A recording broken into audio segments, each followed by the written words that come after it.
Hello friends, welcome back to my YouTube channel. इस video में हम डेरिवेशन करने वाले हैं electric field for equatorial point of dipole. पिछले वीडियो में हमने जो डेरिवेशन किया था वो एक्सियल पॉइंट ऑफ डाइपोल के लिए किया था, यानी कि जो पॉइंट है जिसके हम इलेक्ट्रिक फील्ड फाइंड कर रहे हैं वो उसी एक्सिस पर है जिस एक्सिस पर हमारे Q charge, plus Q charge और माइनस क्यू चार्ज होंगे। लेकिन अब ये इक्वेटोरियल पॉइंट क्या है वो हम देख लेते हैं। तो सबसे पहले तो हमारे पास होगा प्लस क्यू चार्ज और उससे 2a डिस्टेंस पर होगा हमारा माइनस क्यू चार्ज। इन दोनों के बीच की डिस्टेंस क्या है? 2a है। अब ध्यान से समझिएगा, इन दोनों पॉइंट्स के बीच का सेंट्रल पॉइंट से एक परपेंडिकुलर लाइन हम ड्रॉ करेंगे और उस लाइन पर जो पॉइंट होगा वही क्या होगा? हमारा इक्वेटोरियल पॉइंट होगा। अब इससे हमें दोनों क्यू चार्ज से इसकी इलेक्ट्रिक फील्ड फाइंड करनी है। तो पहले हम यहाँ पर इसको ट्राइंगल बना देते हैं ना गाइस, इससे इसकी फील्ड और इससे इसकी फील्ड, तो आसानी से हम फाइंड कर सकते हैं।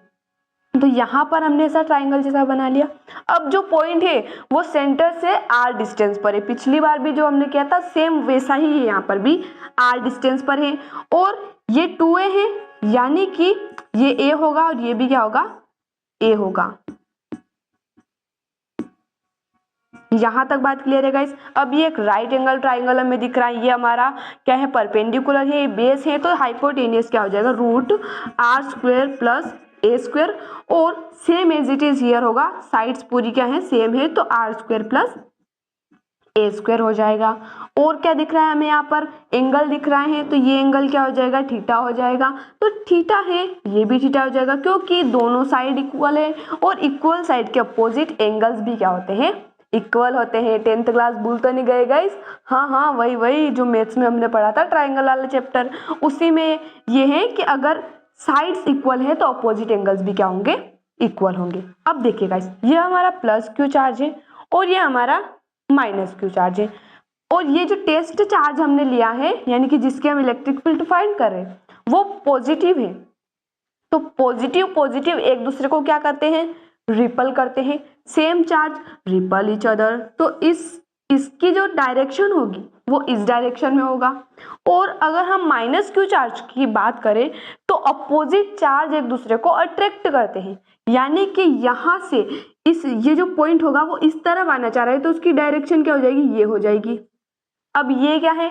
वेक्टर है। वेक्टर को हम कंपोनेंट्स में डिवाइड कर सकते हैं। तो सबसे पहले हम इसको अगर डिवाइड करें प्लस क्यू वाले को, तो इसका एक पार्ट तो हो जाएगा ये और एक पार्ट हो जाएगा, इसको हम यहाँ पर रफ कर देते हैं गाइस। इसका एक जो कंपोनेंट हो जाएगा वो ये हो जाएगा। अब ध्यान से देखिए गाइस, ये एंगल थीटा है, यहाँ पर जेड बन रहा है, तो ये एंगल भी क्या होगा? थीटा होगा। सारी हमारी मैथ्स की जो एंगल वाली थ्योरम है सारी यहाँ पर लगा दीजिए गाइस। अब यहाँ पर जेड बन रहा है, ये एंगल थीटा है, वर्टिकली अपोजिट एंगल, तो ये एंगल भी क्या होगा? थीटा होगा।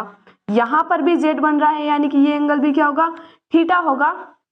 और हम क्या कर सकते हैं? हाँ, इसके जो हमने कंपोनेंट किए हैं और जो कंपोनेंट थीटा एंगल के साथ है वो होता है कोस थीटा।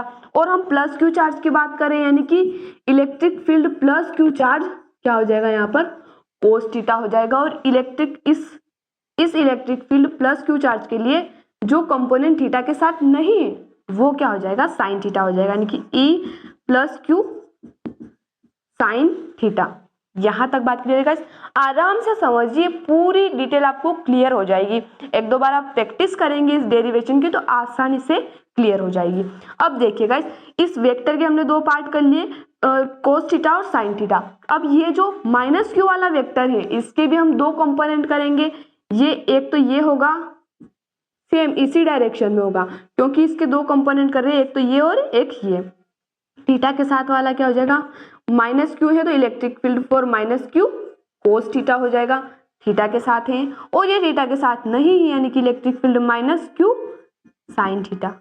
अब देखिए guys, electric field Q charge के लिए साइन थीटा और माइनस क्यू चार्ज के लिए साइन थीटा, दोनों अपोजिट दोनों अपोजिट है, दोनों का मैग्नीट्यूड तो सेम है लेकिन साइन क्या है, अपोजिट है, प्लस क्यू और माइनस क्यू, तो ये दोनों तो आपस में क्या हो जाएंगे, कैंसल आउट हो जाएंगे। अब हमें जो इलेक्ट्रिक फील्ड निकालनी होगी वो केवल कोस थीटा के लिए निकालनी होगी। तो हम कैसे इलेक्ट्रिक फील्ड निकालेंगे वो भी हम देख लेते हैं। तो इलेक्ट्रिक फील्ड यहाँ पर इक्वल हो जाएगा हमारा electric field plus Q cos theta plus electric field minus Q cos theta. अब हम यहाँ पर देख सकते हैं कि जो दोनों कोस थीटा वाले जो कंपोनेंट है वो एक ही तो है गाइस, दोनों जो कंपोनेंट है वो एक ही है, यानी कि दोनों को हम इक्वल कर सकते हैं। तो अगर ये दोनों इक्वल हैं तो 2e कोस थीटा हम लिख सकते हैं गाइस, हाँ जी बिल्कुल लिख सकते हैं। अब हमारे पास 2 और e यानी कि इलेक्ट्रिक फील्ड का फॉर्मूला क्या होता है, के क्यू बाई आर स्क्वायर होता है ना गाइस। सारे जो फॉर्मूले हैं गाइस वो भी आपको याद होने चाहिए ताकि डेरिवेशन में कोई दिक्कत ना आए। डेरिवेशन आसान कब होगी, जब आपको फॉर्मूले याद होंगे, और फॉर्मूले कब याद होंगे, जब आप बार बार प्रैक्टिस करेंगे, है ना गाइस। तो प्रैक्टिस इज द की। तो यहाँ पर इलेक्ट्रिक फील्ड के क्यू बाई आर स्क्वायर यानी कि आर यानी कि डिस्टेंस, तो यहाँ से यहाँ तक की डिस्टेंस दोनों जगह सेम है और हमने दोनों को इक्वल मान लिया है, तो are square plus A square हो जाएगा और इसका होल स्क्वायर है। यहाँ पर यहाँ तक बात क्लियर है। कोस थीटा क्या होता है, हाइपोटेनियस अपॉन परपेंडिकुलर होता है ना गाइस, भूल तो नहीं गए गाइस,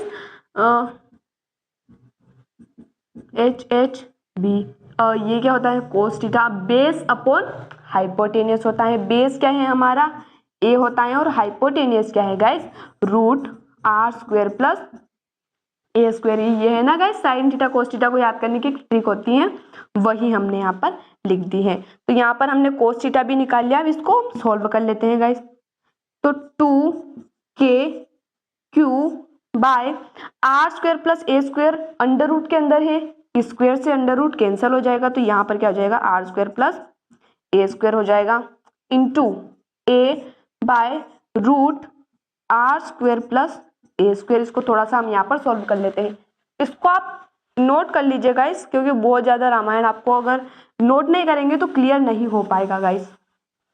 जब तक हाथ नहीं चलेंगे गाइस तब तक प्रैक्टिस कैसे होगी, और प्रैक्टिस नहीं होगी तो आपको रिवाइज कैसे होगा, आपको पता कैसे चलेगा कि कहाँ हमने क्या इसमें जो किया है, कौन सा कंपोनेंट हमने लिया है वो। तो यहाँ तक बात क्लियर है गाइस।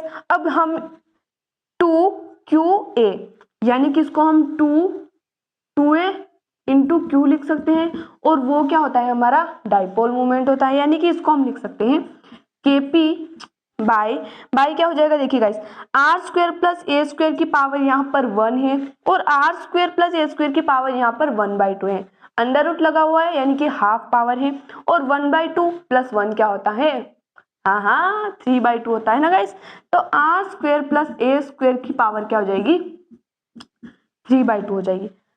अब हमने यहाँ पर जो ट्राइंगल बनाया था गाइस, वो जो अभी हमने यहाँ पर रफ किया है ताकि हम डेरिवेशन यहाँ पर कर सके, तो ये जो हमारी आर डिस्टेंस थी ये ए डिस्टेंस के कंपैरिजन में बहुत ज्यादा है, यानी कि R is very very much greater than A. तो हम इसको क्या कर सकते हैं, ए को इग्नोर कर सकते हैं।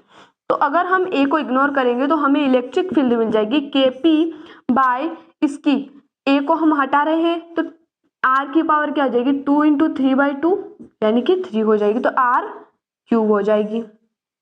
ये क्या हो गई हमारी electric field for equatorial point of dipole. और जो electric field for axial point of dipole थी वो क्या थी 2kp बाई आर क्यूब, यानी कि जो एक्सियल पॉइंट के लिए हमारी इलेक्ट्रिक फील्ड है वो डबल है electric field for equatorial point के लिए, और दोनों में ही क्या है इलेक्ट्रिक फील्ड डिस्टेंस के क्यूब के इनवर्सली प्रोपोर्शनल है और डायरेक्टली प्रोपोर्शनल है kp और 2kp के। तो आई होप गाइस यहाँ तक आपको समझ आ चुका होगा। मिलते हैं अगले वीडियो में नए टॉपिक के साथ। चैनल को सब्सक्राइब करना ना भूले। धन्यवाद।